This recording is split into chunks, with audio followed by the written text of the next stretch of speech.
From SBI's Executive Briefing Center in Dallas, Texas, the most watched and listened to content in B2B sales and marketing, it's the SBI Podcast with your host, Matt Sharrers. Welcome to SBI TV, a weekly show dedicated to helping you make your number. Today we're going to demonstrate how to integrate two selling organizations during a post-purchase integration. My name is Matt Sharrers. I'm the CEO of SBI, and I'm also your host. Returning to join me in the studio is my buddy, JD Miller. JD is the Chief Revenue Officer for Modus. So JD, great to have you back. Thanks for having me. Great to see you, having completed a couple of great exits, and I feel like we've had this front row seat for your career. But not everybody who's watching knows. So maybe introduce yourself, introduce Modus, and then we'll jump into the show. Sure. I'm JD Miller, and I'm a Chicagoan. Modus is a company that provides technology solutions to the mobile workforce. There are a lot of people who think if you've got someone who drives for work, you need to pay them 55 cents a mile. Yeah. And Modus says, actually, depending on the price of gas and how often you drive, that might be too much or too little. So we have GPS solutions that fix that problem for folks. Huh. And and how did you make the decision as you were sort of out in the market surveying opportunities and the phone was ringing? What was compelling about this opportunity for you? You know, it was interesting. A couple of years ago, I worked for a competitor of Modus's named Runsheimer International. And so right as I was exiting the last company in early 2018, Thoma Bravo bought Modus and the competitor. And so I initially thought I was just going to come on board for a couple of weeks and do a little bit of introduction back and forth, and it turned into a CRO opportunity. Wow. Well, congratulations. Great to have you here. So JD and I are going to unpack a show where we talk a little bit about bringing organizations together, setting culture, and what that looks like. We're going to dig into that. Before I do that, just want to make everybody aware of a couple things. Every single week, we have 2 to 3 shows that are released that you can watch that have folks like JD sharing how they're growing revenue faster than their competitors in the industry. So if you're an iPhone user, download the SBI app. You'll have access to notifications to help you on your commute, travel, maybe even your workout. Search for Sales Benchmark Index in the App Store and download it to your iPhone. So let's jump into the questions. So JD, in this first segment, you and I are going to talk about setting the right conditions when you have Org A and Org B coming together to make the new co. So kind of start us off with how do you normalize that? Yeah, you know, it's really interesting because it begins with really asking a lot of questions and listening to what you hear. Yep. These two organizations, which you would say made the same product and served the same markets, actually when you looked at them together, they did very different things. One was a very junior sales organization that did a lot of rapid transactions, high volume, very small deal size. The other company was a very senior organization that did very big dollar transactions, but just a few through the year. And so although they're serving the same market, when we looked at their pipelines, they really only had overlap in about 8% of their prospect base. Yep. So coming on board, it was really looking at what do the two organizations have in common, how are they going about it differently, and then trying to get everyone on the same page as we row in the same direction together. So then knowing that, how do you go from having two teams to get them all excited and rallied around a single strategy? What's that process like? Yeah, so for me, it began with a lot of listening. I began at the organization as an outside consultant who didn't have really any background or baggage from either company. And so it put me in a really nice place to be able to sit with individuals, small groups, large groups, and just ask all of the basic kindergarten questions. Like, who do you sell to? What do you do? What's the value prop? Yeah. And as we started having those conversations, it's amazing that people are really candid about what's working well, what's not working well, what they wish they could do that they haven't been able to do in the past. Yep. And so at the end of about a 2-week process, I was able to come back with a vision statement that says, you know, here's what I've learned. Here's where I think your next opportunities are, and you know, here's the structure I would set up going forward. So then, knowing that, so you're listening to the team talk about the value prop, customers they serve, problems they solve, but you're also observing the team. Yeah. How do you assess, now you're the Chief Revenue Officer, how do you assess the senior talent, mid-level talent, rep talent? Like, what's your process for going up and down the organization, if you will? Yeah, great question. It's actually like conducting a new hire interview. You're looking for all of the same behaviors and all of the same leading indicators.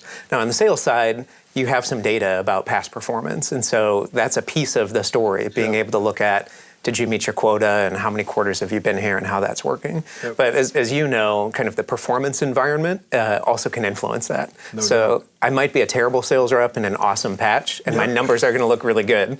The flip side, I might be a great sales rep with no territory, and my numbers look really bad. Yep. So as you're going through the get to know you conversations, it really is conducting kind of an informal interview and asking people, how did you do that? Tell me about your process. What's working and what's not working. Yep. I think one of my favorite questions to ask is, tell me about what do you like here and what don't you like here, and tell me about what's working, what's not working. Yep. And sometimes you get answers back about I don't like the snacks in the kitchen, and sometimes you get answers back about I don't like when Matt does this, right?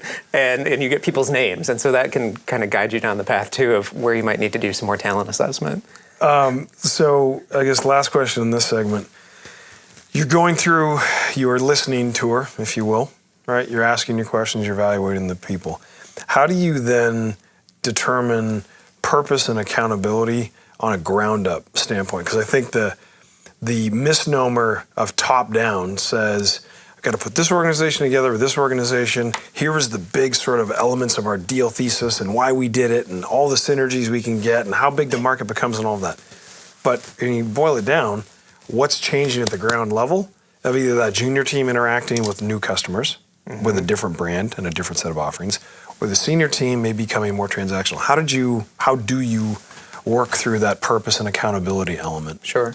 Well, I think part of it is looking at best practices. As we talked about, have seen this happen in a few organizations in the past. And I talk to folks like you at SBI who work with so many companies that can tell you here's a best practice. These companies are also both owned by Thoma Bravo, who has 30 years of experience investing in tech companies, and they have some ideas about what the end state is going to look like as well. So taking those well-proven models, putting it together with the data you see on the ground, and then coming back to the organization with a vision statement that says, no matter how you were organized before, the best practice is we've got a hunting team and a farming team, and let's start looking through the individuals and seeing which skills match which roles the best. And person by person, kind of rebuilding the teams as if you were just interviewing from the start. Yeah. All right, so JD and I are going to move from segment 1 to segment 2, and the way we're going to talk about here is, all right, now it's sort of post-purchase. I've got this integration. I got to go get some work done. I've got to really make sure that I generate all of the returns that an investor like Thoma Bravo says, this is what we think can happen. So, JD, knowing that, how do you think about the sales org structure and combining these organizations? And you said, hey, one was very junior, one was very senior. How did you determine which org structure, or how do you determine which org structure is the right one? Okay. Is it the one of the company that was doing all the big enterprise deals? The one of the company transacting? Did you go clean slate and build a brand new org structure with new reporting lines? What'd you do? Yeah, so org structure buildup really began with having a model in mind of how I see teams organized in the first place. Okay. I've seen success a lot with hunting teams and farming teams, and the big question is, how do those interact with marketing and the lead gen folks? Are the BDRs going to sit in marketing? Are they going to sit in sales? And what's that going to look like? So really, after we assessed the talent in the organization and figured out where we've got skills and strengths, we started to get some ideas about how that might come together. Then I was able to go to the company and have sort of the CRO's vision statement that says, this is the responsibility of marketing, this is the responsibility of inside sales, this is the responsibility of outside sales, and here's how I think all of these things talk to one another.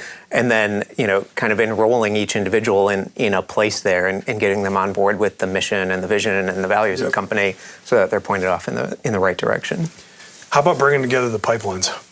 So it was really interesting at these companies because while they said they did the same thing in the same markets, the two pipelines only overlapped by 8%. So we knew there was sort of a lead gen issue or something going on there.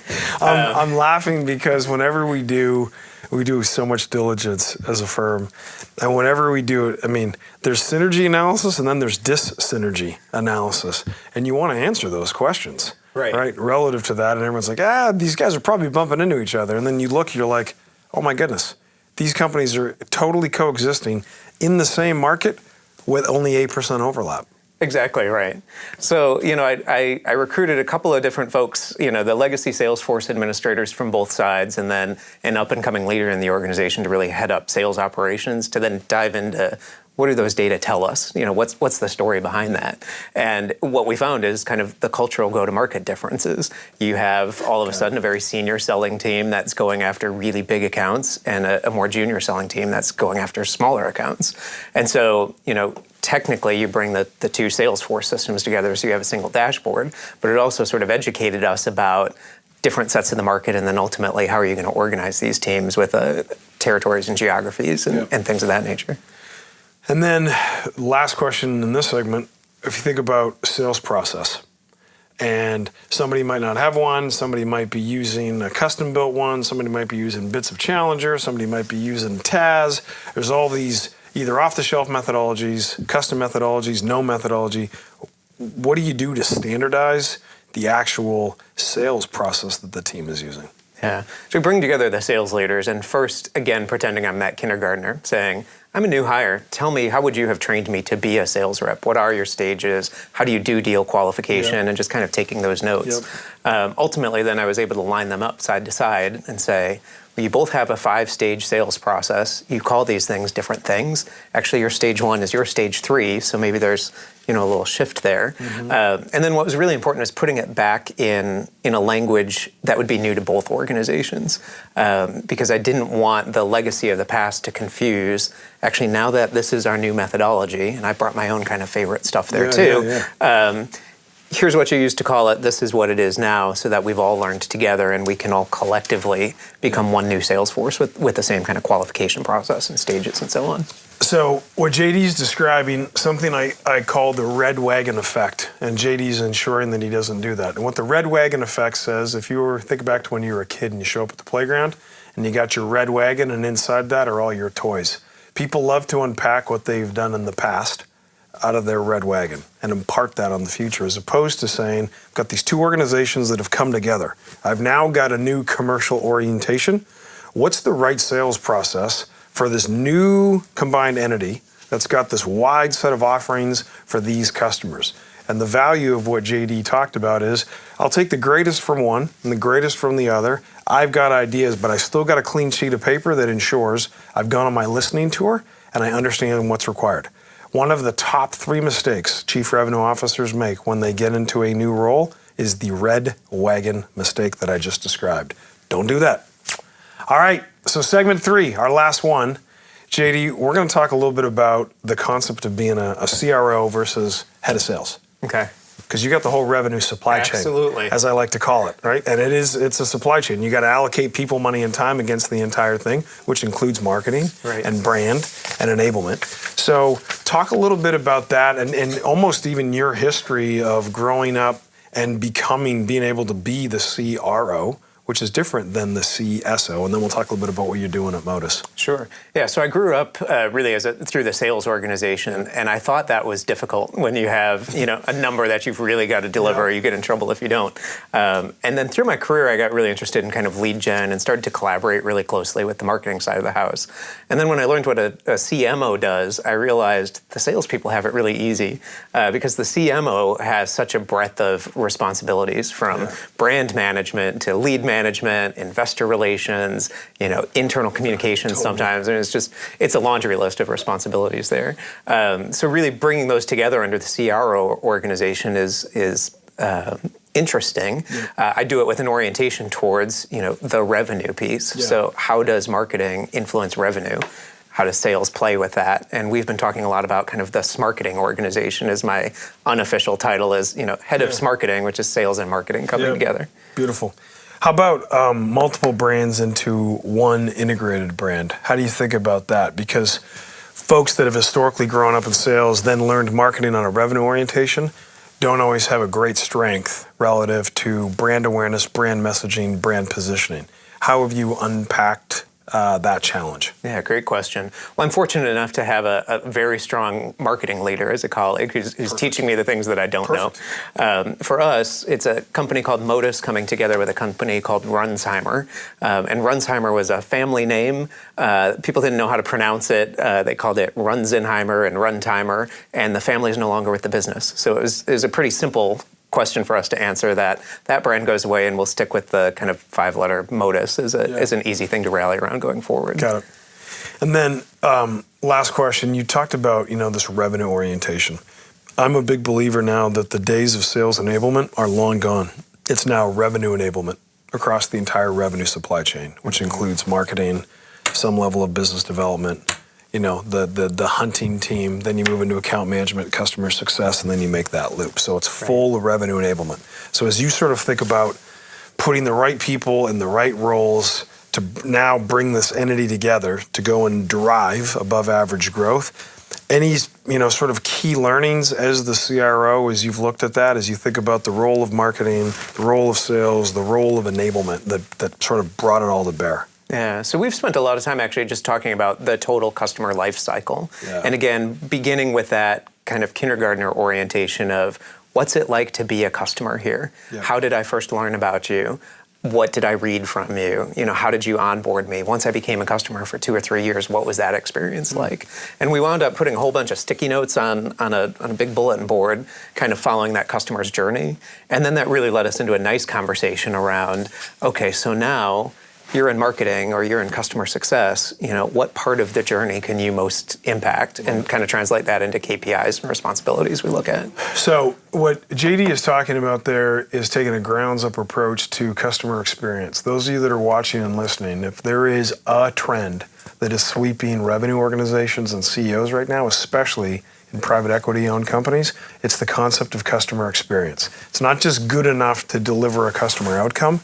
It's also the emotional narrative of how the customer feels talking about that and experiencing that. And what JD was describing with the sticky note impact is recognizing where you have these points of leverage, right? Where in your life cycle you absolutely have to get it right, right? Yeah. And where you absolutely have to get it right, where you allocate, right, more labor, more technology, more horsepower, because those are those critical success factors. Yeah, and especially in a merger or an acquisition environment, here's two companies that used to, frankly, go out to the market and kind of beat each other up and say, we've got better customer service or we've got a better technology, and here's where they have a pain point. Yeah. So when you get those folks together, they were great at talking about maybe where the other person's going to fall down a bit, but those all became then opportunities to say, okay, you've been selling against this weakness. How about we just go fix that weakness now? Yep, very good. All right, so JD, as always, you are always packed full of insights, and wish you the best. Appreciate you coming by and sharing some insights with the SBI audience. Thanks for having me. Congrats on the new role, and we are cheering for you as always. All right, and I want to thank you, the SBI audience, for tuning in. You guys have a choice on where you put your eyes and ears. JD and I hoped that we gave you some hard-hitting takeaways that you can go and run if you find yourself in a situation where either you're executing a transformation or bringing two organizations together. So that's it for today. I appreciate you very much. And as always, until next time, I wish you good luck as you try and make your number. This has been the SBI Podcast. For more information on the studio, SBI's Executive Briefing Center, our team, or to schedule a workshop, please visit salesbenchmarkindex.com.